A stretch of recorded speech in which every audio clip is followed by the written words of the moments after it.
Hawa panas menyengat kulitku, bercampur dengan uap cabai yang menusuk hidung. Di hadapanku, 5 wajan besar mendesis bersamaan, menggoreng ratusan potong ayam berbalut tepung crispy.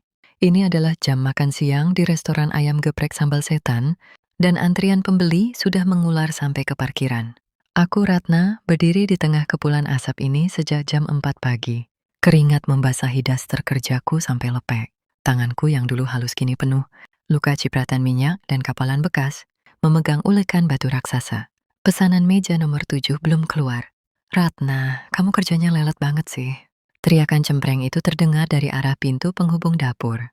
Itu suara ibu mertuaku, Bu Darmi. Dia berdiri di ambang pintu, mengenakan kebaya brokat mahal dan perhiasan emas yang gemerincing, kontras sekali dengan penampilanku yang bau bawang. Sabar, Bu, ayamnya belum matang sempurna. Kalau diangkat sekarang nanti dalamnya masih merah. Jawabku sambil membalik ayam dengan sutil besar. Alah, alasan. Bilang aja kamu malas. Lihat tuh pelanggan udah pada ngomel. Cepet dikit kenapa sih? Jangan bikin malu nama restoran anakku. Restoran anaknya? Hatiku mendesir perih. Restoran ini aku yang dirikan. Resep ini warisan nenekku. Modal awalnya dari tabungan gajiku saat masih kerja di pabrik. Ferry, suamiku, dan ibunya baru ikut. Campur setelah restoran ini viral dan menghasilkan omzet ratusan juta per bulan. Pintu dapur terbuka lagi. Kali ini Mas Ferry masuk. Dia tampak necis dengan kemeja batik licin dan rambut klimis. Wangi parfum mahalnya sempat menutupi bau amis ayam sejenak. Yang tolong dong itu di kasir antriannya panjang banget. Bantuin ibu ngitung uang kembalian. Kasihan ibu pusing lihat duit receh. Mas, kamu nggak lihat aku lagi apa? Aku lagi goreng ayam, ngulek sambal, sama ngawasin 3 karyawan baru. Harusnya kamu yang bantuin di sini. Minimal bantuin packing nasi. Ferry mendengus kesal, menatapku dengan pandangan merendahkan. Aku ini owner, bos. Masa bos suruh bungkusin nasi? Nanti wibawaku jatuh di depan karyawan. Kamu kan istri, tugasmu melayani suami dan bantu bisnis keluarga. Udah sana, urus dapur yang bener. Jangan banyak ngeluh. Ferry mengambil sebotol air mineral dingin dari kulkas dapur, meneguknya santai, lalu keluar lagi menuju area AC yang dingin, meninggalkanku yang hampir pingsan karena dehidrasi di depan kompor. Sore harinya, saat restoran mulai sepi, aku berniat mengambil air wudhu di mushola kecil dekat ruang kantor. Ruang kantor itu pintunya sedikit terbuka. Samar-samar aku mendengar suara tawa Bu Darmi dan Mas Ferry. Gila ya Bu, hari ini omzet tembus 15 juta. Kalau begini terus, bulan depan Ferry bisa ganti mobil Pajero baru. Iya nah, untung kita punya si Ratna, dia itu bodoh banget ya. Disuruh kerja Rodi mau aja, padahal duitnya kita yang pegang semua. Dia cuma dikasih jatah uang belanja pasar. Aku mematung di balik tembok. Tanganku gemetar memegang gagang pintu. Tapi Bu, si Ratna kemarin mulai nanya-nanya soal pembagian keuntungan. Katanya dia mau nabung buat beli rumah sendiri. Ferry takut dia mulai sadar. Tenang aja Fer, Ibu udah punya rencana. Kunci sukses restoran ini kan cuman ada di buku resep merah punya si Ratna itu. Resep bumbu marinasi sama sambalnya ada di situ semua kan? Ada Bu, bukunya disimpan Ratna di brankas kecil di kamar. Tapi Ferry tahu kodenya kok. Tanggal lahir dia. Nah, cakep. Ambil buku itu malam ini. Pindahin ke brankas Ibu. Kalau resep udah di tangan kita, buat apa kita piara si Ratna? Mending kamu ceraiin dia.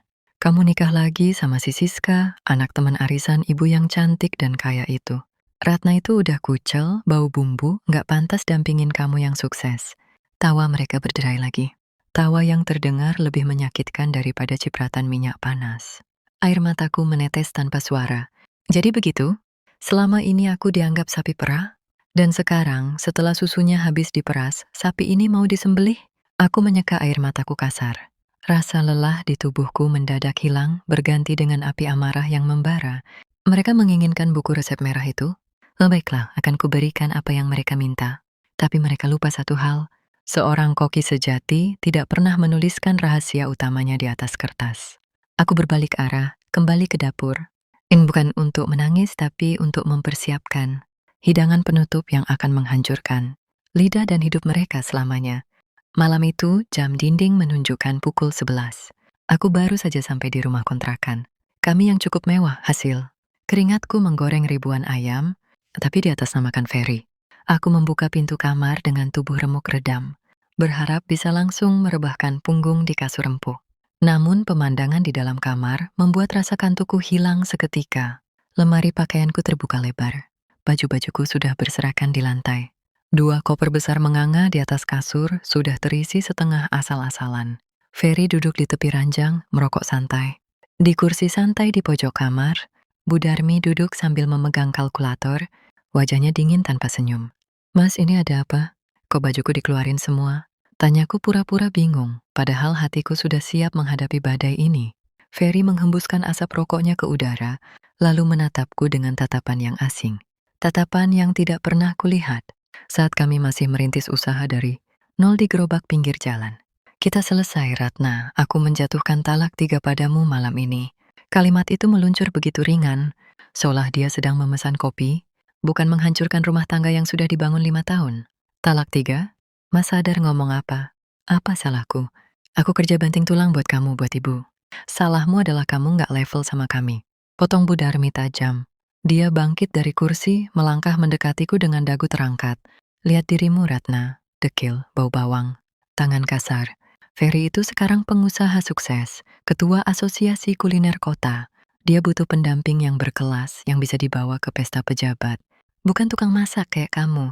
Lagi pula aku sudah mau nikah sama Siska. Sambung Ferry tanpa rasa bersalah. Siska lebih ngerti aku. Dia cantik, wangi, dan modalnya besar buat ekspansi cabang restoran kita keluar kota. Untuk mending kamu pergi sekarang. Aku menunduk, menyembunyikan senyum sinis yang hampir tersungging di bibirku. Skenario mereka persis seperti yang kudengar tadi sore. Baik mas, kalau itu maumu. Rumah ini atas namamu, mobil atas namamu. Aku sadar diri. Aku akan pergi. Aku baru tuh mulai membungkuk. Sisa bajuku di lantai dan memasukkannya ke koper dengan gerakan pelan. Eits, tunggu dulu. Jangan buru-buru. Cegah Ferry saat aku hendak menutup resleting koper. Dia berdiri, berjalan menuju lemari besi kecil di sudut kamar. Berangkas itu berisi uang tunai hasil penjualan hari ini dan benda yang paling mereka incar. Sebelum kamu pergi, buka berangkas ini. Buat apa, Mas? Itu isinya uang setoran besok, bukan uangnya. Aku mau buku resep merah itu. Aku berdiri, menatap mata Ferry dalam-dalam. Mas, itu buku warisan nenekku? Itu satu-satunya harta yang aku punya dari keluargaku. Ferry tertawa meremehkan. Jangan pelit kamu. Restoran Sambal Setan itu besar karena manajemenku, bukan cuma karena resep nenekmu. Lagi pula, resep itu sudah jadi aset perusahaan. Jadi itu hakku juga sebagai pemilik saham mayoritas. Serahkan, atau aku laporin kamu ke polisi atas tuduhan penggelapan aset. Ancaman yang konyol, tapi aku memang menunggunya mengucapkan itu. Aku menghela napas panjang, memasang wajah sedih seolah-olah aku berat melepaskannya. Baiklah, kalau memang itu harganya untuk kebebasanku. Aku memutar kombinasi angka, berangkas 15/5, tanggal lahirku. Klik, pintu besi terbuka. Di samping, tergeletak sebuah buku tulis tebal bersampul merah darah yang sudah agak lusuh. Di sanalah tertulis semua racikan bumbu, takaran rempah, jenis tepung, suhu minyak, dan rahasia sambal yang membuat orang ketagihan. Ferry langsung menyambar buku itu dengan rakus. Dia membukanya sekilas, memastikan isinya tulisan tanganku. Bagus, lengkap. Bu Darmi ikut mengintip dengan mata berbinar. Nah gitu dong, kan enak kalau nurut. Udah sana pergi. Jangan pernah injak restoran kami lagi. Awas kalau kamu berani buka usaha saingan pakai nama Sambal Setan, kami tuntut kamu sampai miskin. Aku menutup koperku, menyeretnya keluar kamar. Tenang saja Bu, Mas, aku nggak akan pakai nama itu lagi. Aku berhenti sejenak di ambang pintu, menatap mereka berdua yang sedang sibuk, membelai buku merah, itu seolah membelai tumpukan emas. Jaga resep itu baik-baik. Masaklah sesuai tulisan di situ. Jangan diubah 1 gram pun karena rasanya bisa beda. Pasti kami punya koki baru yang lebih jago dari kamu. Hus-hus, pergi sana. Usir Bu Darmi sambil mengibaskan tangan. Aku melangkah keluar rumah, menembus dinginnya malam. Tak ada air mata. Yang ada hanya rasa lega. Mereka tidak tahu, buku merah itu memang berisi resep dasar. Tapi, ada satu bahan krusial, sebuah kunci, penyeimbang rasa yang tidak pernah kutulis di sana. Tanpa bahan itu, bumbu marinasi dalam buku tersebut akan bereaksi. Oksidasi jika disimpan lebih dari 6 jam. Reaksi itu akan mengubah rasa gurih menjadi pahit getir, dan aroma rempah menjadi bau anyir seperti daging busuk. Selamat menikmati bom waktu kalian. Mas Ferry, kalian baru saja mencuri tiket menuju kehancuran. 1 bulan berlalu sejak malam pengusiran itu. Uang pesangon yang 0 rupiah tidak membuatku mati kelaparan. Dengan sisa tabungan pribadi yang kuselipkan di kaos kaki yang untungnya tidak diketahui, Ferry, aku menyewa lahan kosong kecil. Lokasinya sangat strategis, tepat di seberang jalan raya, berhadapan langsung dengan restoran mega, ayam geprek sambal setan yang kini dikelola Ferry dan istri barunya. Sore itu aku sedang memasang spanduk sederhana bertuliskan, ayam geprek Ratna, resep asli. Warungku hanya berupa tenda bongkar pasang dengan 5 meja kayu panjang. Tidak ada AC, tidak ada wifi, tidak ada dekorasi instagramable, hanya ada aroma. Aroma rempah kapulaga, bawang putih, dan ketumbar yang disangrai sempurna. Aroma yang dulu membuat restoran di seberang sana antri panjang. Sebuah mobil Pajero Sport putih mengkilap berhenti di depan warung tendaku. Debu jalanan beterbangan mengotori etalase kacaku yang baru dilap. Pintu mobil terbuka. Turunlah Ferry Budarmi dan seorang wanita muda dengan pakaian branded dari ujung kepala sampai kaki. Siska. Mereka menyeberang jalan. Melangkah hati-hati takut sepatu mahal mereka kena becek, lalu berdiri di depan warungku dengan tatapan jijik. Ya ampun sayang, lihat deh. Ada gembel Bukalapak di depan restoran kita, kata Siska manja sambil menutup hidungnya dengan tangan seolah warungku bau sampah. Ferry tertawa terbahak-bahak. Dia melipat tangan di dada, menatapku yang sedang menata piring melamin. Ratna, aku kira kamu pulang kampung jadi petani. Ternyata masih berani nampakin muka di kota ini. Buka warung tenda lagi? Budarmi ikut menimpali, matanya melotot melihat spandukku. Copot itu tulisan resep asli. Kamu mau nipu orang ya? Resep asli itu ada di brankas anakku. Kamu itu cuma plagiat. Dasar nggak tahu malu, udah dibuang malah mau saingan sama yang asli. Aku meletakkan lap kotor di meja, lalu berdiri tegak menghadap mereka bertiga. Selamat sore Mas Ferry, Budarmi, dan Mbak Siska ya. Selamat atas pernikahannya. Siska mengibaskan rambutnya sombong. Makasih, lihat kan? Ferry itu lebih cocok sama aku. Restoran makin rame, omset naik 2 kali lipat sejak aku suntik modal buat renovasi. Emang kamu cuma bisa bikin dapur kotor? Baguslah kalau rame. Saya buka di sini bukan mau saingan kok. Cuman mau jualan buat nyambung hidup. Rezeki sudah ada yang atur. Ferry maju selangkah menendang pelan kaki meja kayuku.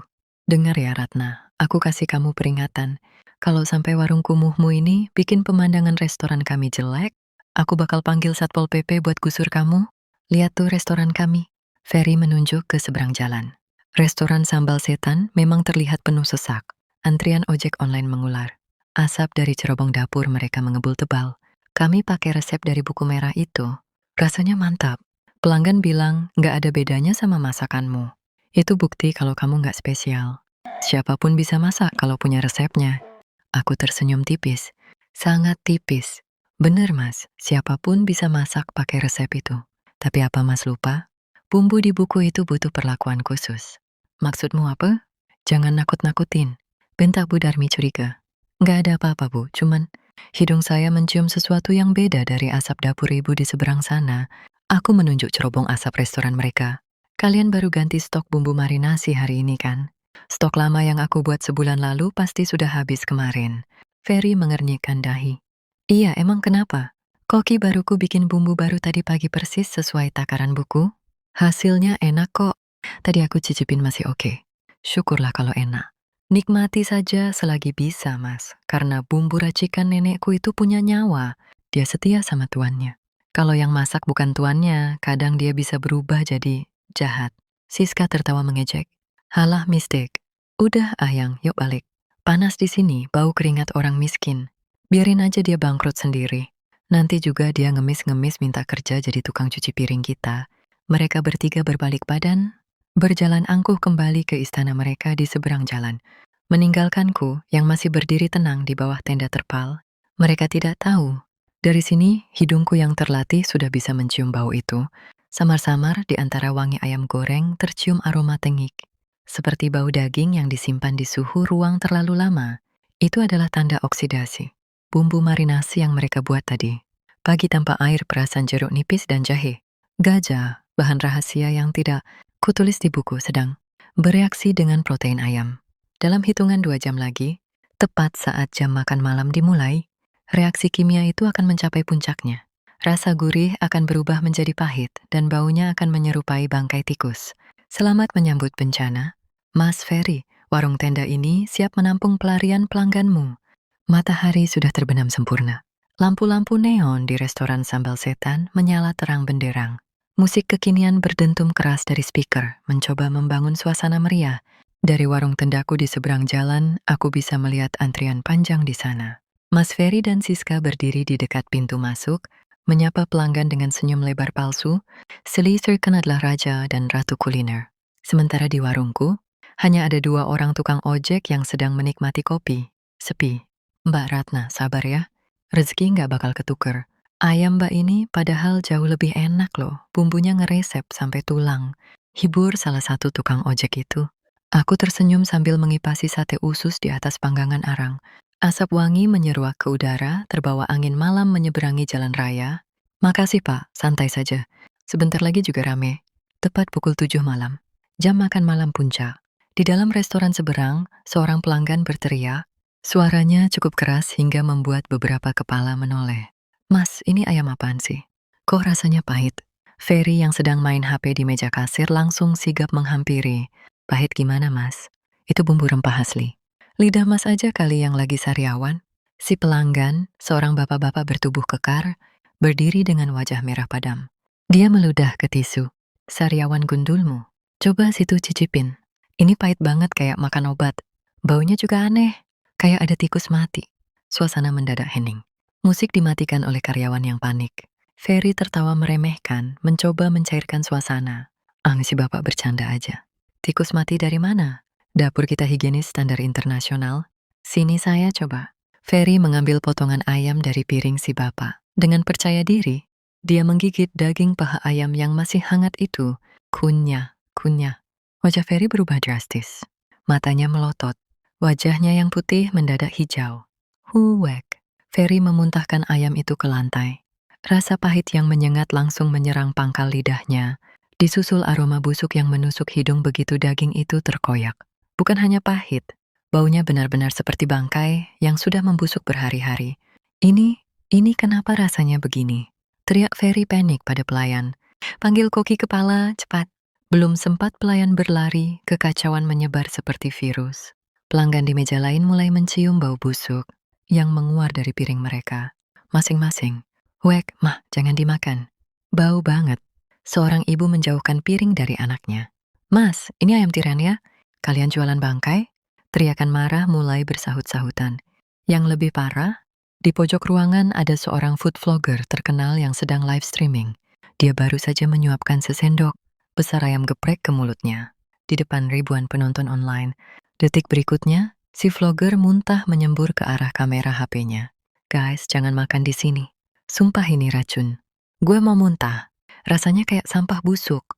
Fix ini restoran penipu. Bu Darmi keluar dari dapur dengan wajah pucat. Ferry. Gawat, semua stok ayam di dapur yang baru digoreng baunya busuk semua. Baunya nyebar kemana-mana sampai koki pada muntah. Kenapa bisa busuk, Bu? Kan kita pakai resep buku merah. Ferry membentak ibunya di depan ratusan pelanggan yang marah. Ibu udah ikutin semua takarannya. Persis gak ada yang beda. Pasti si Ratna nyantet kita. Ini guna-guna. Mendengar kata guna-guna, pelanggan makin emosi. Guna-guna apanya? Ini ayam basi, woi. Balikin duit gua. Woi tanggung jawab. Anak gua sakit perut nih. Kericuhan pecah. Pelanggan yang marah mulai melempar tisu dan gelas plastik ke arah meja kasir. Siska menjerit ketakutan bersembunyi di balik punggung Ferry.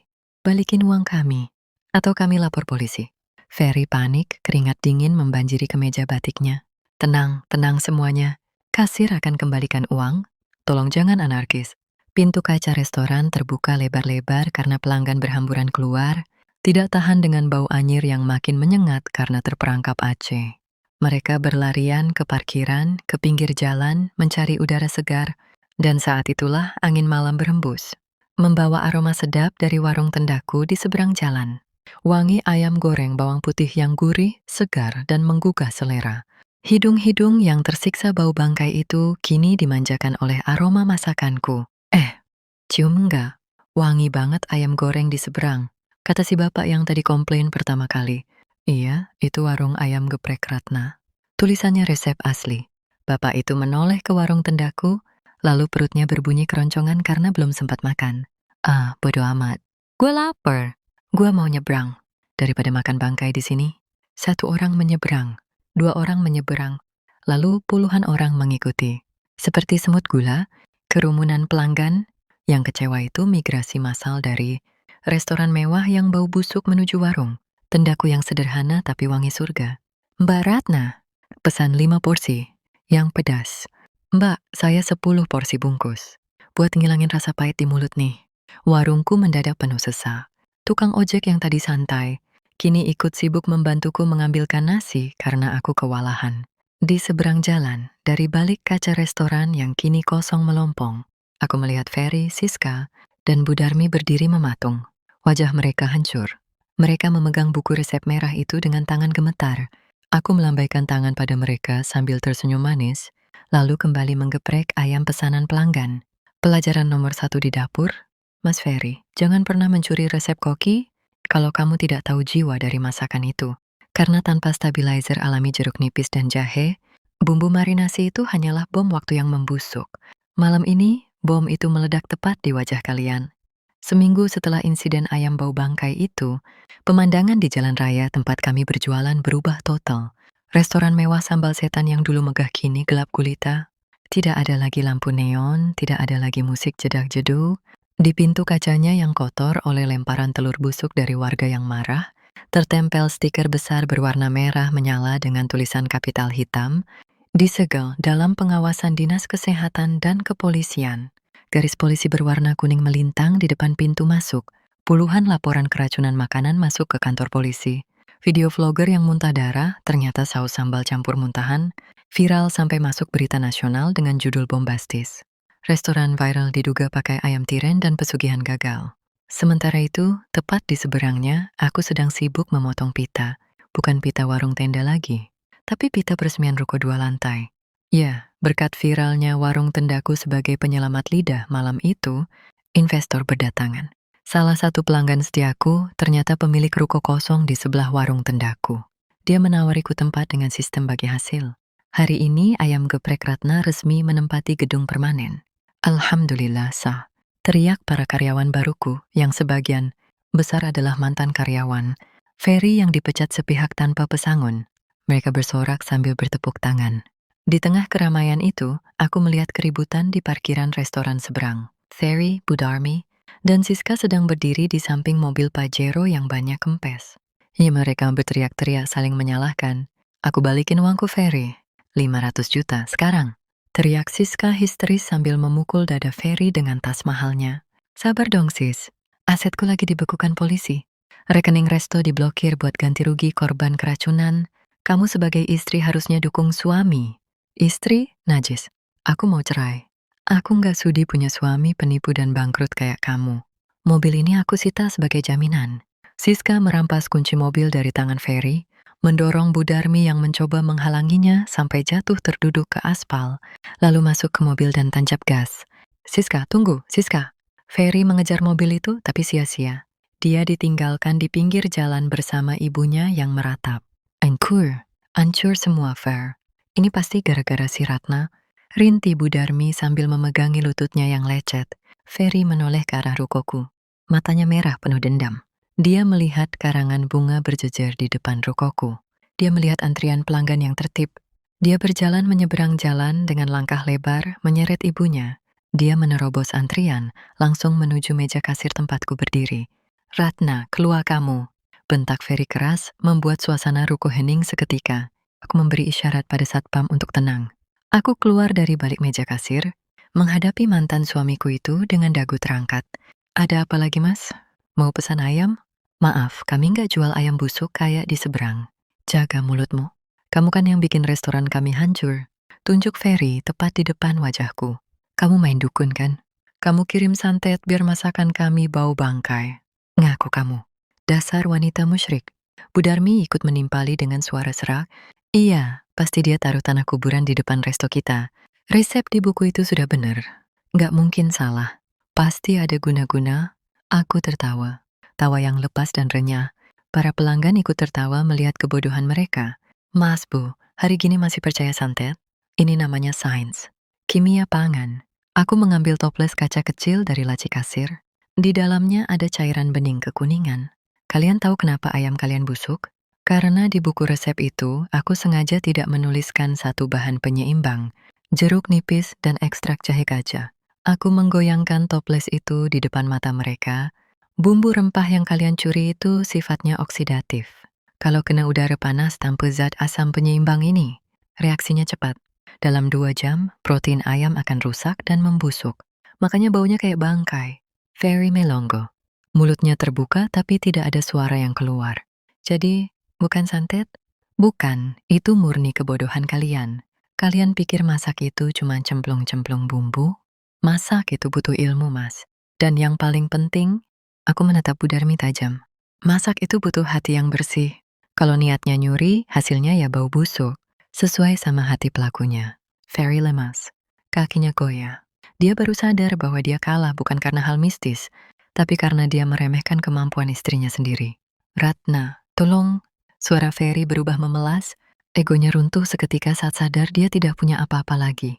Aku bangkrut, Rat. Polisi nyari aku. Hutang supplier numpuk. Siska bawa kabur sisa uangku.